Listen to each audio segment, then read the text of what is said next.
for you. Right.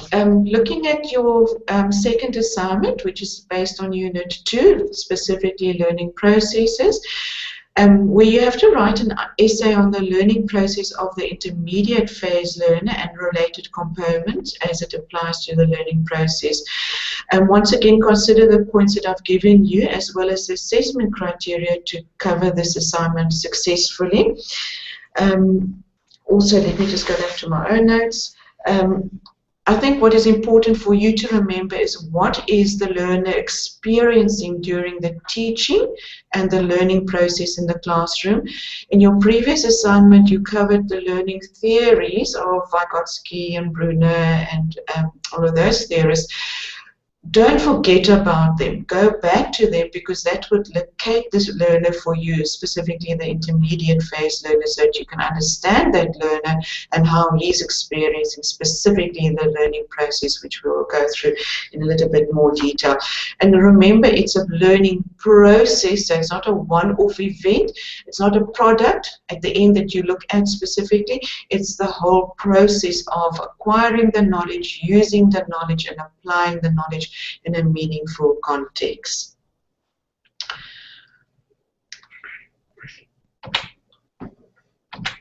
Sorry. Okay. Proceed. Right. First of all, let's look at the two approaches, the positive approach and constructivist approach. Positivism defined as a philosophical and epistemological logical approach, which holds that knowledge is acquired through actual experience. A little bit more detail in the next definition, where it is science-based, and whatever experience or mode of acquiring the information through sensory or logical or mathematical data is deemed as the exclusive source of all knowledge. So basically the knowledge is out there and it's presented to the learner. The foremost proponents of this specific approach is Auguste Comte in the 2 centuries ago, Emile Durkheim, and then Stephen Hawking, who of the universe in a nutshell fame, basically also because it's science-based, just believes in what the science produces and what can be measured. The implications for that then is that learning or knowledge as such is independent of the learner. So basically it will mean that knowledge is out there, knowledge is imparted to the learner, and that way the child has a new body of knowledge. Only valid knowledge is what is scientific knowledge. No other knowledge or information, let's call it rather information, is accepted as pure knowledge. Also that this knowledge is transferred from the inside of the learner, from the outside of the learner to the inside of the learner. So it's external to the learner, so it exists in books or in scholars, and then imparted to the learner, and then in that sense the learner has that same body of knowledge and it's replicated. What you need to look at in terms of your assignment and just generally for teaching is what impact does this approach have for teaching and for learning in the classroom, and we'll cover that a little bit further. But I think very importantly, don't disregard this approach, although I and many other scholars deem it as very singular and rigid. It does have value and a place within the educational system. Positivism then, impact on the classroom, what you will experience, and if you view this being taught in teaching in this way, teaching is very teacher directed, so it's a teacher standing in front of the classroom, imparting the knowledge, the only source of knowledge, and deemed as the authority. So to a certain extent, the learner is disregarded as also having prior knowledge and being able to contribute to this learning process. Furthermore, the goals are predetermined, which means the teacher will decide what she wants to achieve and full out goes in terms of achieving those goals, which then means that your objectives and your short-term goals become very set and rigid, and obviously it will also impact on how you assess the child later on in this learning process.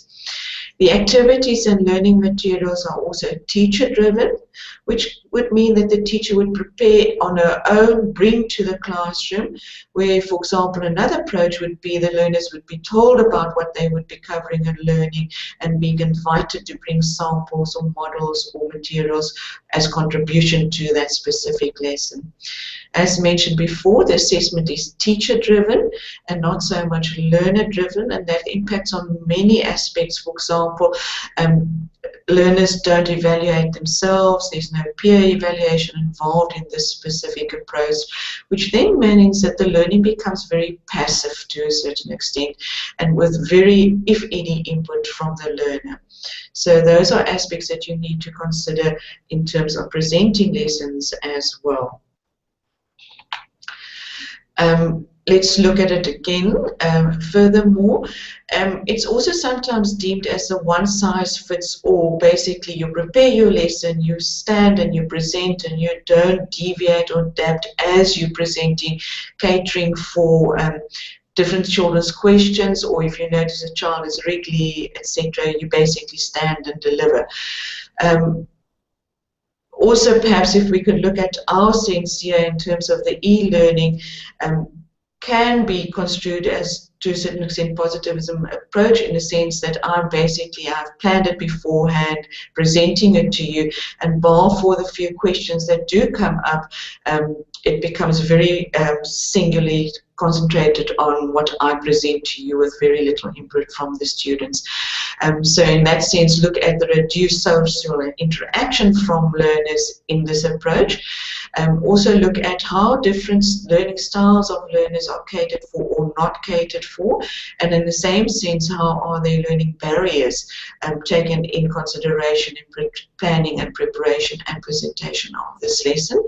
Also look at motivation. I think it takes a lot of motivation to come and sit and listen to a lesson like this, and it might impact on children in the classroom in terms of sustaining their motivation and attention during a lesson. And then also, as I mentioned before, their active involvement during the lesson. Very quickly, they might also learn that the teacher does not respond to questions, and then they will stop asking questions, as to a certain extent there is sort of a concentration on the product of the teaching and not so much the process of the child acquiring the knowledge and learning and being able to use it in a meaningful aspect. Also look at how does this approach align with the theories that you've studied in the previous unit. Does it align? Where does it fit in? And how would you perhaps implement this approach in your teaching? Right. Let's look at constructivism, which is basically at the other spectrum of this approach. Once again, a philosophical and epistemological approach, but here it is that reality or knowledge is not directly knowable and can only be inferred or signed by convention, and that basically means use of, or consensus. So in a group or society, there's consensus on how to behave or what the knowledge or body of knowledge would be. Proponents of this approach would be Lev Vygotsky and Piaget, whom you've studied before, so this might be a little bit more familiar to you. Therefore, knowledge is constructed by the learning from experience. So children are exposed to a process whereby they learn certain concepts or information, and then they construct their own knowledge from that. Andre Brink, the author, used to say, if you read a book, you are basically reconstructing the book and based on your own personal background and experience. And this is what happens with a child as well. When you're presenting with activities whereby he constructs knowledge, he will constantly measure it with what he knows to what he doesn't know, and that's also where Lev Vygotsky said ZPD comes in, the zone of proximal development, to the zone of far development, where you technically leading the child to. In this approach also, the knowledge is contextual, so it's meaning for the child. You have set it in a context that is meaningful and that the child can construct internally. Once again, look at the impact of your teaching in the classroom when using this approach. Impact in the classroom, that the teacher mediates the learning by providing a rich context and of meaningful construction and negotiation. Obviously, this takes a more preparation and also being able to be quick and adapt what you have prepared for the learners. The teaching is learner-centered in the sense that you cater for each learner in the classroom. So you would look at the background of your learners, their needs in terms of perhaps barriers of learning, or even the gifted child, catering for those children, so that each child throughout this process of being exposed to the content will have a meaningful experience and authentically handle materials and the learning content.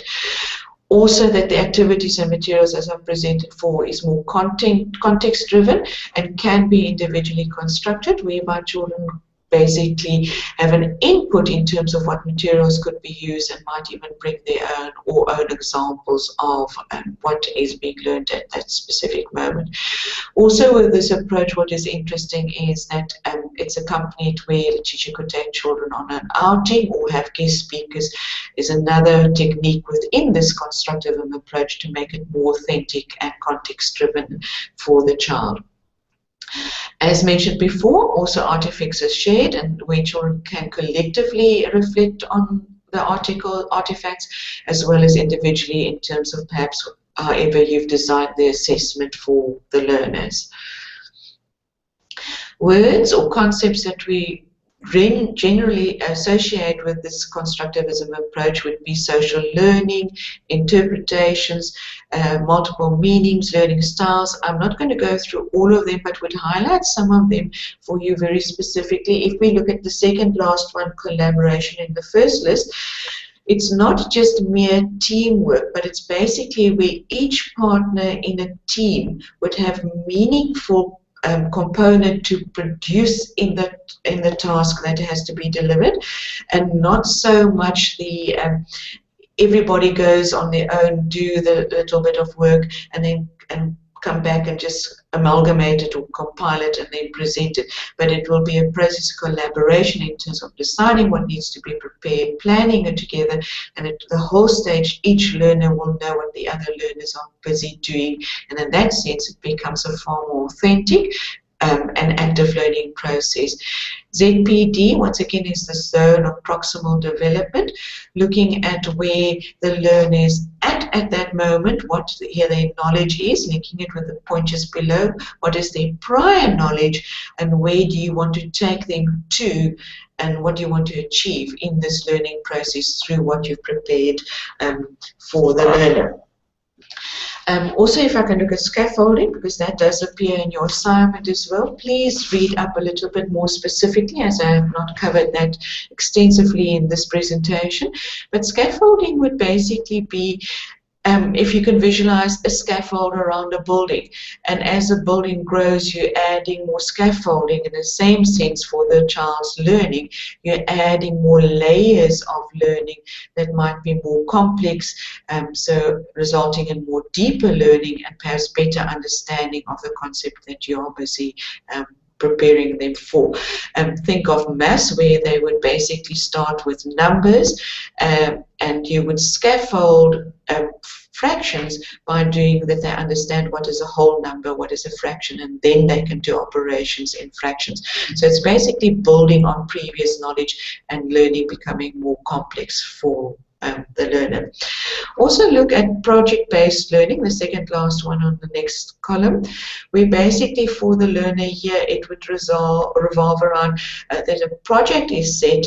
They would in collaboration with the teacher design the outcome of this project. So what is the intended learning? It might deviate for some children slightly, and making it more authentic, and then they would go off and engage in this project. Once again, it could be individual or it can be in a group context, where you'll find if you're teaching more on a positivism approach, assessment tends to become more individually based.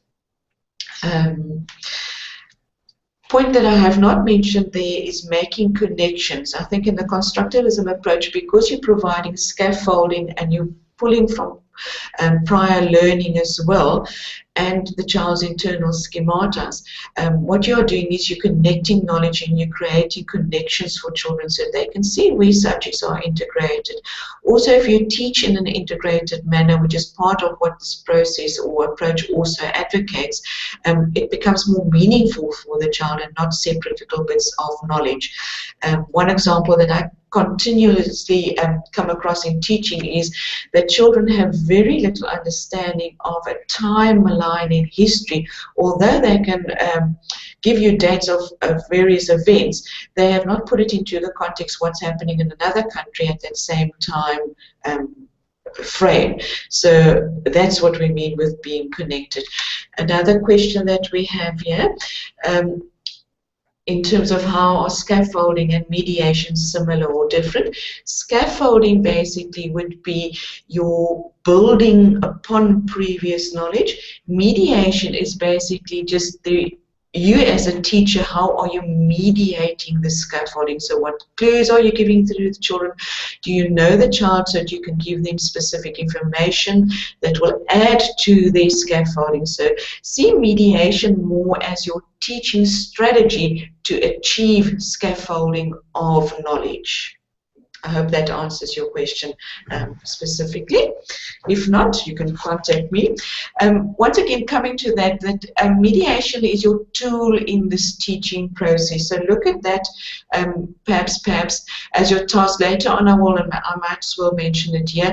There is a difference between facilitating learning and scaffolding learning, mediating learning.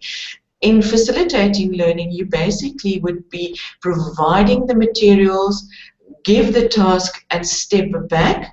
Mediation means you as a teacher would be authentically and actively involved in the children, gaining the information, looking for the information, giving them clues, guiding and directing them so they make this discovery. Another word would be you providing guided discovery learning for the children, and in that sense you're scaffolding as well.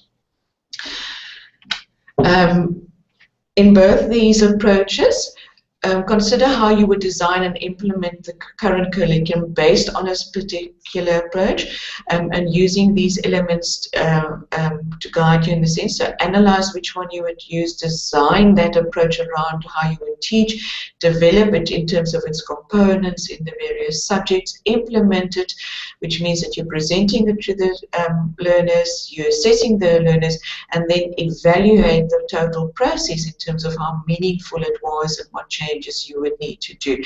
As a teacher, when you're using different methodologies, a good teacher would constantly do reflection on what they've been doing so they can handle information or analyze and design their curriculum and updating their own knowledge base constantly.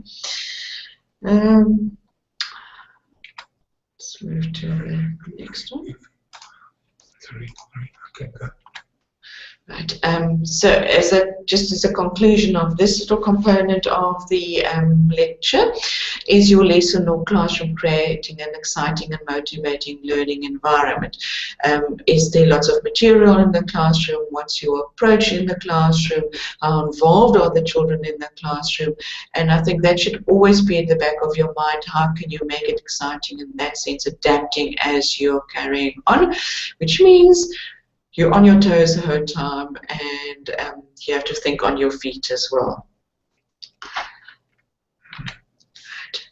The second component of your learning process deals with metacognition. There are a number of definitions for you. 4 main definitions. Look at the highlighted words specifically, as those would give you clues in terms of what we are concerned of with in metacognition. If I read the first one, it's a process of planning, assessing and monitoring one's own thinking, which is a pinnacle of mental functioning. Looking at the second one, having cognition and having understanding and control over knowledge and using it appropriately. The third one has to do with monitoring your cognitive process and regulation. For example, you posting questions would be monitoring how you understand the learning and regulating that specific process so that you basically build on a sound foundation and don't have a gap in terms of your knowledge base, which you have to fill at a later stage or even might forget about filling. Last one is an awareness of self, basically that you are becoming a deliberate storer of information and retriever of information, whether it is your own information or information elsewhere that you're retrieving because there is a specific need in your learning process. Metacognition is also sometimes defined, and this is specifically Spring defined it as to know how you know. So it's not just the what you know aspect, but also how do you know what you know. So knowing your own learning style, knowing how you learn best, knowing what type of information you like. Some of you might not like this e-learning process because it's not your specific style of learning. Others might want to go and do it by themselves. Others want to be with others when they're learning. So looking at that, the awareness of your own knowing how you accumulate and acquire knowledge. I'm just thinking now of the Idols on TV, where they have the program, the wooden mic, where all those who have not made it comes across. And technically, they do not have that self-awareness of self in terms of their skill in singing. So yes, so it's that looking at that, knowing what you know about yourself as well. Secondly, looking at the two complementary processes in metacognition, and here again I've taken from the definitions and just looked at the various categories. So it's a knowledge of cognition and how you regulate this cognition, broken down into smaller subsets of factors. In the first one, knowledge of the factors that influence your own performance, and we've covered that to a large extent. Knowing the different strategies to use for learning, and I think in your reading around this topic you would have by now identified a number of strategies using for learning. Just think of how you learn best. You need to verbalize and hear yourself repeating those, or do you have music in the background? So what strategies are you using, and what strategy would a teacher perhaps use in a classroom? Many teachers perhaps paraphrase, and that's what I'm technically doing right now. I'm paraphrasing the definitions and making it just separating them into two elements, perhaps for you to unpack it a little bit further in terms of use in the classroom. Also, it's just not good to know what strategies, with the different types of strategies, but also knowing which one will work the best in a specific situation. The second complementary process would deal with setting the goals, planning, monitoring, controlling that learning process, and evaluating your own regulations. So knowing when to ask questions, knowing what to perhaps read more about or read over. Many times you read a sentence and you need to read it over. That's regulating your own learning to a large extent. Right, let's look at motivation, metacognition in the classroom. It is sometimes deemed as a multitask skill because so many aspects are constantly at work in your brain. And it's also one of those skills that ripens with age and also perhaps with experience. So improvements can be made throughout your lifetime, so there's no stop to learning. In terms of brain research, the previous understanding was that your brain stops developing at the age of 21, and therefore it's basically just accumulation of knowledge, more so than perhaps internalizing that information and making connections. And we know now from latest research that that is not true. Definitions of multitasks within cognition would be that it's goal-directed. There's a recognition of the variables, so what might change this goal that you have. For example, barriers of learning with a child, a disruption in your presentation, etc. Also looking at appropriate cognitive strategies to use in controlling the learning process, and once again, self-regulation and self-evaluation. You can add more of your own concepts or multitask skills in this super skill, and it's one of those skills that they say can be learned, and for children, and can you improve and sharpen the skill for them as well. Just some strategies that you might want to look at in terms of your assignment and in your teaching prac, or if you are teaching at the moment. Some skills that will promote metacognition is thinking aloud. You might set children a task and you see them struggling, and then you can sort of talk to yourself and say, I would do X, Y, and Z if I'm struggling with this problem. So without directly telling them what to do, you're giving them an idea or clue. Also, step-by-step instructions helps in the planning process, so breaking a large chunk of information down in more sizable chunks that they can discern and internalize that more specifically. Metacognition also has to do with new vocab used in a specific context, so children would acquire that new vocabulary in an authentic manner. Also looking at personalized learning in midway through in the second column.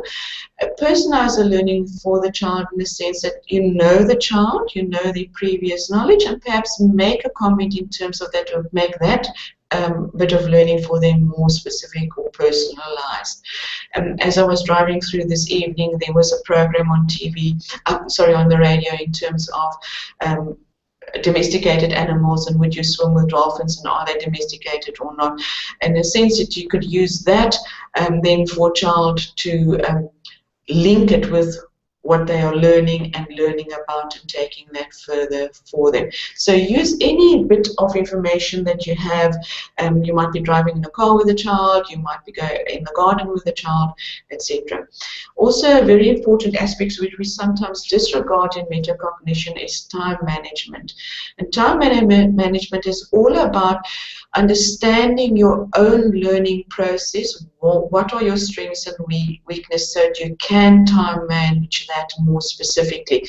For example, if you have to go and do an assignment, and the topic of the assignment, managing your time in that sense, in the sense of how well do you know that topic, what research you have to do for that topic, and how you would internalize that information.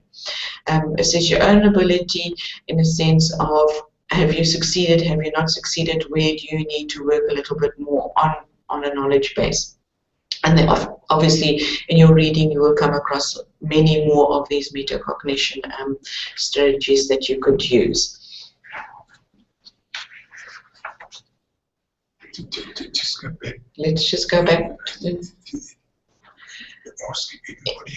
Okay. If you have any questions, or there's if you understood, please let me know. You can also let me know during the course of tomorrow, once you've gone through it again, perhaps if there are questions that you would like me to highlight more specifically, and give you ideas to understand the context a little bit better. Let's go on to the third category, and I'm just going to take a little breather in terms of motivational theories.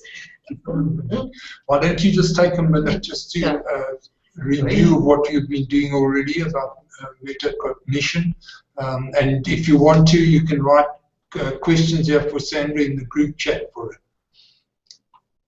Thank you. We'll just take a minute and then we'll continue.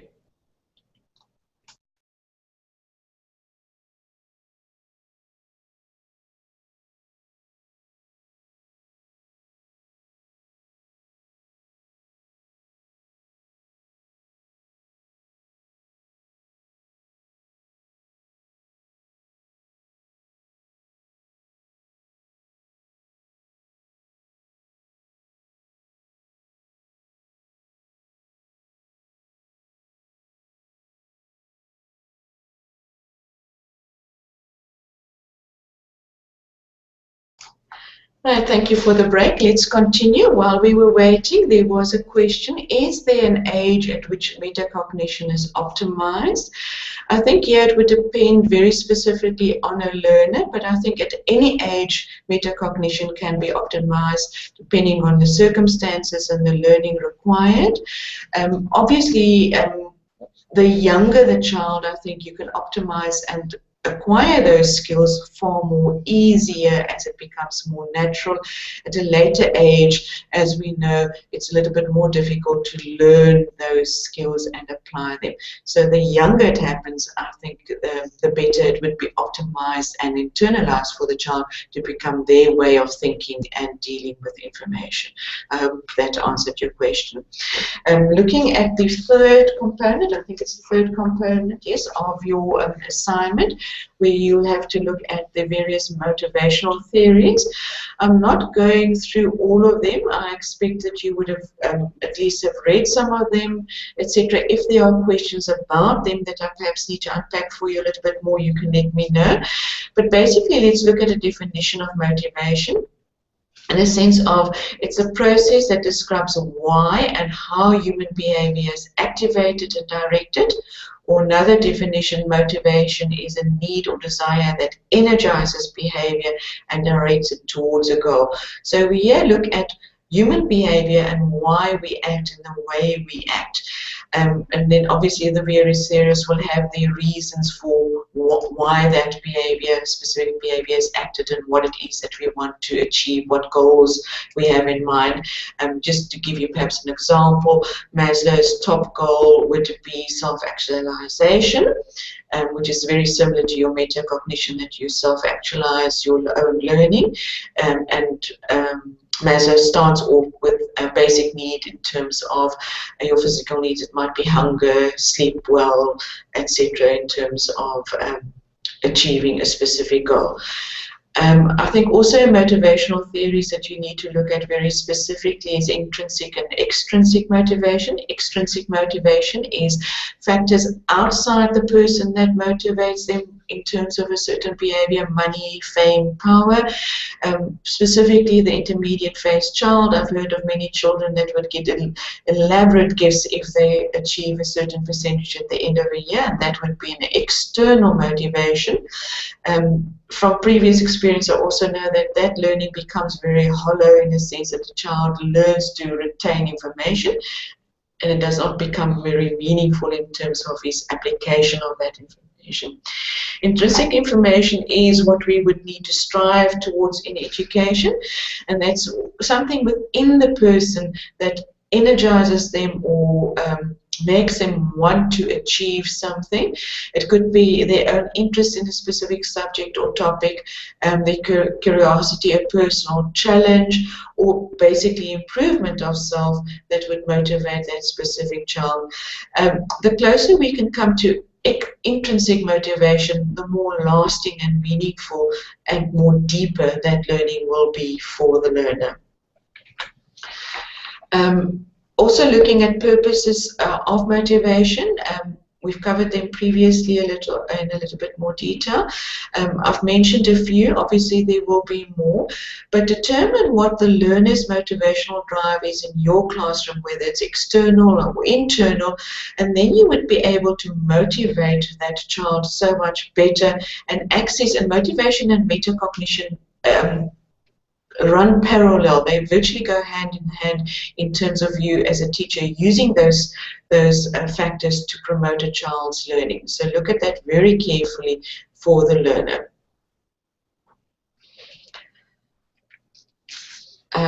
Just an image of Maslow's hierarchy of needs. You'll find that well illustrated in various books. I really don't want to go into too much detail, but once again, it's a process of moving from a lower level to higher level in terms of satisfying needs for various reasons. Sorry. It would be worth your while to look at a comparison of the various motivational theories. Here's one example in which you can look at comparing the motivational theories, and it will actually highlight to you where they connect with each other and how you could use them more effectively in a connected way as opposed to separate entities within your teaching. I think if you connect them, you will have far more satisfaction within your teaching and as well as in your understanding of the principle of motivating children in the classroom. Your assignment also asks how would you help to motivate the child, how would you construct motivation in the classroom, and I've given you a variety of guidelines here in terms of breaking them down into categories, and then basically for you to unpack each of them in terms of using them in the classroom. If we look at the very first one, motivating self-regulating learning, that would be accessing your cognitive and metacognition skills and strategies, and unpacking what would those skills and strategies be that you could use.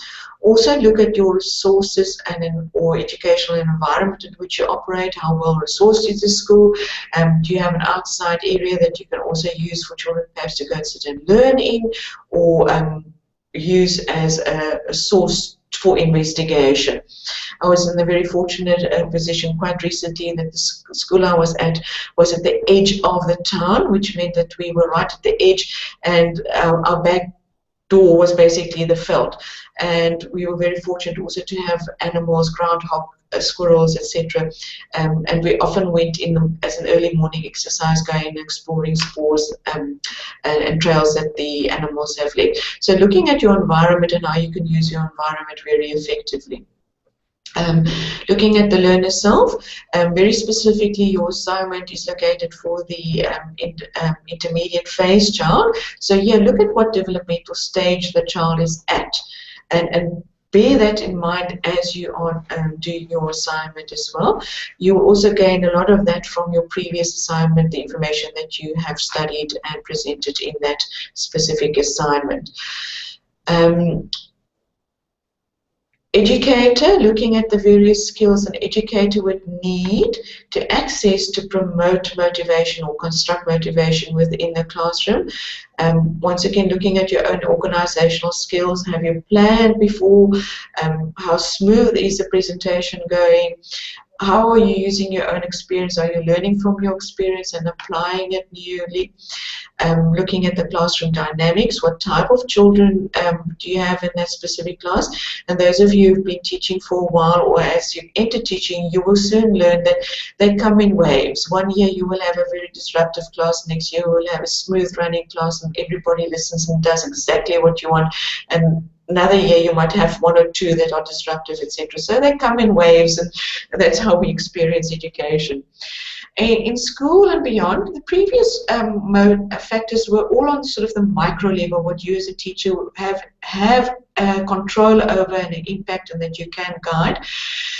From the school and beyond, basically moving to your macro levels, where it's the management of the school that might impact on how you operate within your classroom. Look at the policies that guides education. Look at curriculum methodology. What does the CAPS prescribe? Because all of that might or may impact on your constructing motivation in your classroom. Very often used example of CAPS is that it is so full that you don't have time and a gap for fun activities, because it's so loaded with assessment and content that you have to cover. So how does that impact on you constructing motivation? We have a question: how can we develop intrinsic motivation and access it?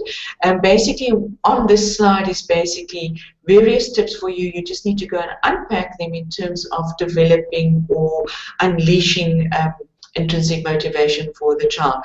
For example, if we look at role of motivational beliefs in education, that's the second one in the slide. Look at self-actualization. Perhaps ask children what do they want to be one day, and looking at the career that they wish to ensue and accessing that as a motivator for them to engage in certain tasks. Also, what value do they attach to the task? Am I doing this task and there's no marks? I often had students, is this for marks, ma'am? Or is this in the exam, ma'am? And then you know that child is externally motivated and not intrinsically motivated. So you need to make learning fun. You need to make them want to experience or seek more knowledge. Those of you who watched Robin Williams in the Poet Society, I think, where he basically starts reading in a book and then closes the book and they all rush to go and read the book. That is intrinsic motivating or promoting intrinsic motivation, making them want to. I think how you operate as a teacher would also make them want to. What kind of teacher are you? Are you accommodating? Do you listen to their complaints? Do you know them, or don't you know them? And all of those aspects will. I hope that helps you to answer the question. But really, there is so many aspects that you can access to unleash intrinsic motivation for the young child. Recommended reading, which is basically the prescribed books that was given to you, and just the second part of the slide should come up. And then just some research tips and guiding you for your assignments. Use recent publications, use journals. I find that journals normally have the most recent research as well, and you have access to JSTOR on Fundo, so use that. JSTOR basically journal storage, so access those. Read extensively. I know sometimes in our busy lives we don't have time for that, but really, if the more you read, the more motivated you will become to want to know more, and the easier it will become to internalize that information. Also look at integrating information, making connections, and I'm looking for that in your assignment as well. Is it loose bits of information that you're giving me that you've gathered from various resources? And to what extent have you made it your own, and have you made connection between those loose bits of information? Also look at categorizing what you've learned. Similar to what how I've categorized the motivational processes that you can use in the classroom, or strategies, I've categorized them under various categories, starting with the learner, ending with the school and beyond. So look at categorizing so that you have chunks of information which makes it easier for you to remember and internalize. And then the rest you can go through at your own. I just quickly want to cover assignment 3 and give you information there. Your assignment is basically to interview a teacher in the intermediate phase and a parent of an intermediate phase learner, basically on their understanding and perceptions in provisioning of inclusive education in the intermediate phase. This would also include barriers of learning. Please start reading around this topic as soon as possible to be able to construct your interview questions effectively. Also, make your interview appointments well in advance. Please, you can start tomorrow doing that, because things do happen, and there are events, teachers might be ill, the parent might be unavailable. So make that and also confirm as soon as possible. This is in your outline, so go through that very specifically. If you have further questions, please email me and I will respond to those as soon as possible.